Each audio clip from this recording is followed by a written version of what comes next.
curious of how you look at the creative agency relationship with the clients. I mean, historically, we've seen companies like Ogilvy or Saatchi literally have creative relationships for over 50, even some 100 years sometimes. How are these historical relationships changing given the disruption in? Well, they're being turned upside down. I mean, Ford, which was the anchor client of WPP, have brought in other agencies like Wyden and BBDO.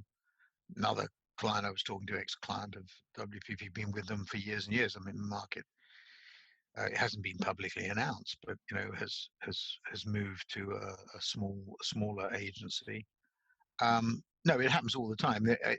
Our model actually, I think clients should be focusing on a number of things. They should be focusing on agility. That they should be focusing on, because that's the attribute that everybody needs, not just in the COVID world, but generally, the VUCA analysis, volatility and uncertainty.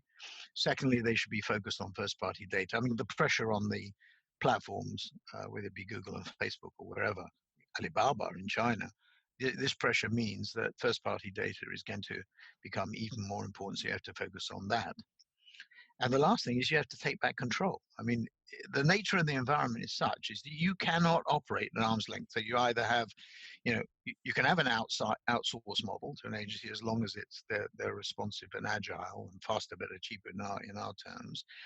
You can have an embedded thing where we embed people in the client, and then you can have the in-sourced model, which we do. It's a subject of a Harvard Business School case study, the media case, the insourcing media, and that's morphed into T-Mobile, or Bayer has been selected as in-housing client of the year, another one of our clients. So, traditional agencies have been unwilling to do this historically because they because it does them out of a business or does them out of the business.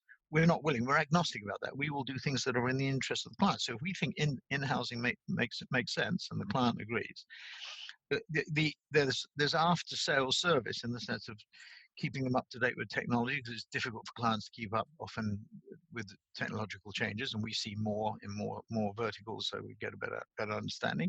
And then people, because there tends to be more churn of people, because again, good people like to work in lots of verticals. So again, we keep them in touch, and we're hands on keyboards if they need them in that process of change. So the models are very, very varied, and we can offer all three. We can offer outsourced, embedded, insourced.